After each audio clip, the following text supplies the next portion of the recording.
नमो तस्स भगवतो अरहतो सम्मा सम्बुद्धस्स।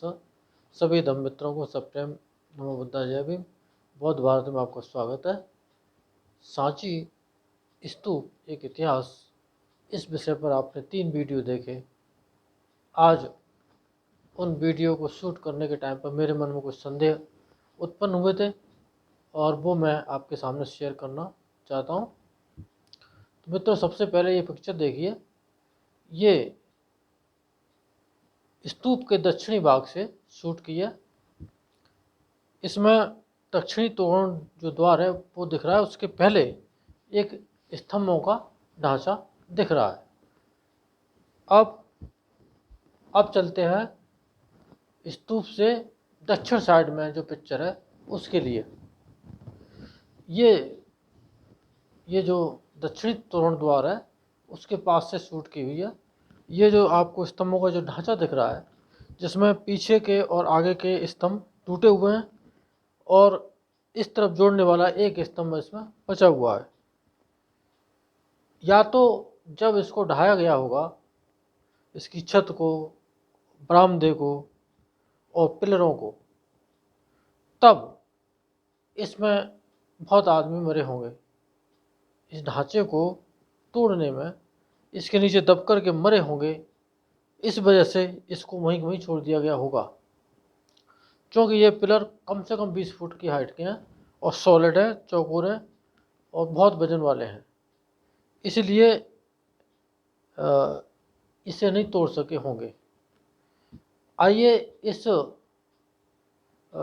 जो स्तंभों का जो ढांचा है उसमें पुरातत्व क्या कहता है। पुरातत्व का कहना है मंदिर 18 और 7वीं शताब्दी।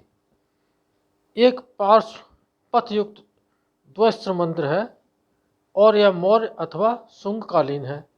वास्तु अवशेषों पर स्थित है। इसके स्तंभों पर उकेरे गए अभिप्रायों के प्रतिरूप महाराष्ट्र की गुफाओं से भी मिलते हैं। 10वीं या 11वीं शताब्दी में पुनर्निर्माण के समय इस मंदिर में घने अलंकरणों से युक्त द्वार शाखाएं जड़ी गई थी। ये बात है ना, ये पुरातत्व विभाग का जो शिला है उस पर लिखी हुई है, ये आपके सामने।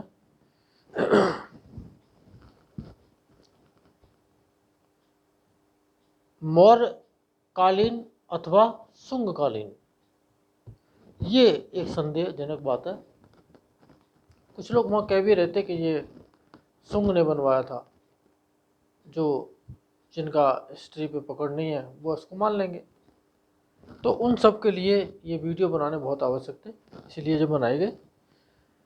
ये जो ढांचा है, पिलर है, ये शुंग कालीन का मतलब शुंग ने बनवाया, मौर्य कालीन का अथवा मौर्य वंश ने बनवाया। आप ये समझिए कि पुरातत्व विभाग इस बात को लेकर के अथवा करके जो लिख रहा है, इतना कंफ्यूज्ड क्यों है। ये पुरातत्व विभाग कंफ्यूज नहीं है। इस तरह की बातें और भी उस परिसर में और भी जगह पे मैंने देखे, वहाँ शुंगकालीन शब्द आया हुआ है। ये आशंका जताने के लिए शुंगकालीन का नाम जो लिखा जा रहा है, ये इतिहास में रद्दोबदल करने की तैयारी है और ये बातें शुंग का नाम और किसी न किसी तरह से उसमें प्रवेश किया जा रहा है। एक बात तो मेरी समझ में ये आई। अब पुनः उसी ढांचे का जो मैंने 2 पिलर काट के सामने जोड़े हैं, जिसमें रेड मार्क लगा हुआ है, वो एडिट करके आपको समझाने के लिए ये किया हुआ है। तो आगे पीछे ये पिलर बनाए हुए हैं, तो ये आगे के पिलर जो गायब हुए हैं उसकी जगह पे मैंने भरपाई करने की कोशिश की है। अब इसके बाद अगले चित्र में आप देखिए, मैंने इसी ढांचे के चारों ओर रेड कलर की लाइन खींची है। मान के चलो कि ये दीवारें और छत हो और ये बन जाए, तो एक विशाल, ये ऐसी भव्य बरामदे सहित ऐसी भव्य भवन बनेगा जिसमें राजा महाराजा ठहर सकते हैं। जैसे कि अगर ये महाराज अशोक ने नहीं बनवाया तो महाराज अशोक से लेकर महाराज बृहद्रथ तक बहुत सम्राट हुए। कोई साकेत से आते होंगे चैत्य की वंदना करने के लिए, कोई पाटलिपुत्र से आते होंगे, कोई कानिकुब्ज से आते होंगे।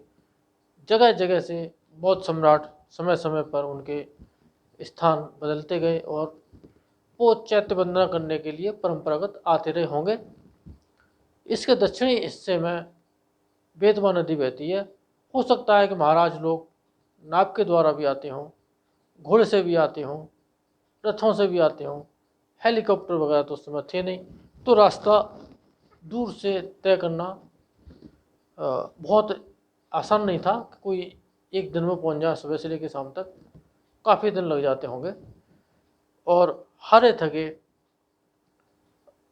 इस स्तूप पर जब वो पहुंचते होंगे तो यहाँ डायरेक्ट सीधे पूजा वंदना के लिए, चैत्य वंदना के लिए चले जाएं, तो ये एक ऐसी बात है कि आखिर उन्हें विश्राम करने के लिए कहाँ जाना होगा। तो निश्चित तौर पर इस भवन का चारों तरफ जो बरामदा होना, वहाँ पर सैनिक तैनात होने के लिए बनाया गया होगा।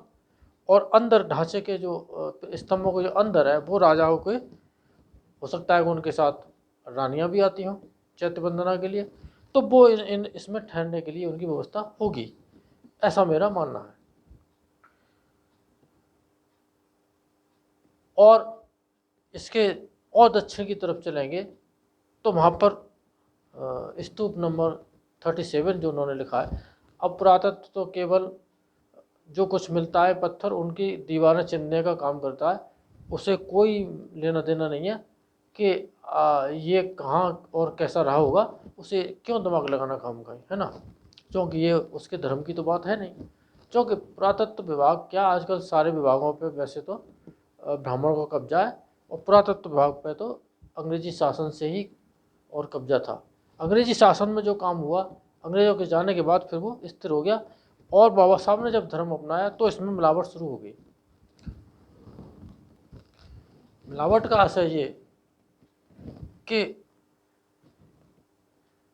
जैसे इनकी खुदाई हुई तो खुदाई के टाइम पे ही चोरी छुपे और गॉड गॉडेस भगवानों की मूर्तियां या तो डाल दी गई, और या सीधे संग्रहालय में पहुंचा दी गई, और संग्रहालय में उसका जो वर्णन लिखा कि ये फलाने स्तूप की खुदाई से निकली, ये फलानी जगह से निकली, ये फलानी जगह से निकली। ये जो मिक्सिंग है, तो संग्रहालय में पहले भगवान बुद्ध की और सिद्धार्थ गौतम की इन मुद्राओं में भगवान की तमाम उनकी जो ध्यान मुद्राएं, उनमें उनकी मूर्तियां पाई जाती थी। आज देवी देवताओं की बढ़ती जा रही हैं संग्रहालयों में। तो इस तरह से ये मिक्सिंग का काम किया गया, जिससे इससे भी इतिहास को खतरा है। अब इस वीडियो को आप देखिए, ये कितने बेशकीमती और जो खंडहर हैं, और इन पे काम किया गया है, इनमें कलाकृतियां हैं। और इसी वीडियो के सामने आपको देखना है कि एक ऊंची टाइप की एक टूटी हुई एक इमारत का हिस्सा आपको दीवार के किनारे दिखाई देगा, वो हिस्सा ओरिजिनल है। अब उस हिस्से को मैं आपको दिखाना चाहूँगा एक चित्र के माध्यम से। देखिए, ये पुरातत्व विभाग केवल दीवारों की चिनाई करने के अलावा इन पर और कुछ करने का काम है नहीं, और कुछ आता भी नहीं है इनको। ये दीवारों की चिनाई करके छोड़ देते हैं। अब देखिए ज़रा इस चित्र को देखिए, इसमें भगवान बुद्ध की प्रतिमा नीचे है और ऊपर के हिस्से में एक दरवाज़ा है और दरवाजे तक जाने के लिए जीना है। इससे ये ऐसा महसूस होता है कि ये इमारत या इसके सामने का जो हिस्सा है पूर्वी गेट के सामने और किनारे तक ये बहुत बड़ा हिस्सा है, ये 2 मंजिल का रहा होगा। और 2 मंजिल का भव्य इमारत ये रही होगी। और इसमें भिक्षु संघ पूर्व की पश्चिम की तरफ मुँह करके और विपश्यना किया करते होंगे और वहाँ रहते भी होंगे। और जो धातु चैत्य नंबर 1 है, जो मुख्य सांची स्तूप है, उसके पीछे तालाब हैं और वहाँ पे भी इमारतें बनी हैं और वहाँ रहने की व्यवस्था होगी। हो सकता है कि राजाओं के साथ जो लश्कर के साथ वो आते होंगे, सेना के साथ, वो वहाँ ठहरती होगी और बाद में उपासक लोग वहाँ पूजा वंदना करके वहीं चले जाते होंगे। ऊपर तो राजाओं के लिए होगा, ऐसा मेरा ये विचार करना है। तो कुल मिलाकर के ये जो ब्राह्मणवाद है, ये कहीं ना कहीं उसकी झलक यहाँ मारती है, ऐसा मैंने अनुभव किया है। क्योंकि ये सारी प्रतिमाएं शुंग के टाइम पर तोड़ी गई, जो आपने देखी वीडियोज़ में, लेकिन गाइड ने कभी इस बात को स्वीकार नहीं किया, न बोला कभी मुँह से, हमने बुलवाया भी नहीं। मैंने इसको अपना बोल लेने तो जो बोलना चाहता कि वो शुंग काल में उनके सिर और धड़, हाथ पैर, ये सब तोड़े। आप जानते ही हैं, आपको क्या ज़्यादा डिटेल में जानकारी देने की आवश्यकता नहीं, आप सभी जानते हैं इस बात को। लेकिन आज दूसरा शुंग काल शुरू हो गया है। पुराने ज़माने में इमारतें तोड़ी गई थी, बुद्धिज्म की जो विरासत है वो क्रैश की गई थी। आज संविधान तोड़ा जा रहा है। पुराने जो शुंग, पुष्यमित्र शुंग, और नया आजकल जो मोहन भागवत हैं वो अपना कर रहे हैं। तो संविधान की धज्जियाँ उड़ाई जा रही हैं। ये भी शुंग काल ही समझो उसको। दूसरा, हमारे परदादे उस समय जब वो तोड़ी जा रही थी अपनी बौद्ध विरासत, तब ऐसे ही देख रहे थे जैसे हमारे सामने संविधान तोड़ा जा रहा है और हम देख रहे हैं, कुछ भी नहीं कर पा रहे हैं। तो मित्रों, इस पर आपको चर्चा करनी चाहिए। और मेरा कथन कहाँ तक सही है, आप कमेंट सेक्शन में मुझे बताएं कि मैं ठीक हूँ, और नहीं ठीक हूँ तो मुझे बताएं, मैं अपडेट कर लूँगा आपसे। और ये सांची स्तूप का सफ़रनामा यहाँ पूरा होता है। आपने बड़े धैर्यपूर्वक ये वीडियो देखे, आप बहुत बहुत साधुवाद के पात्र हैं। आप सबका मंगल हो, भला हो, कल्याण हो, संसार के सारे प्राणी सुखी हो। साधु साधु साधु।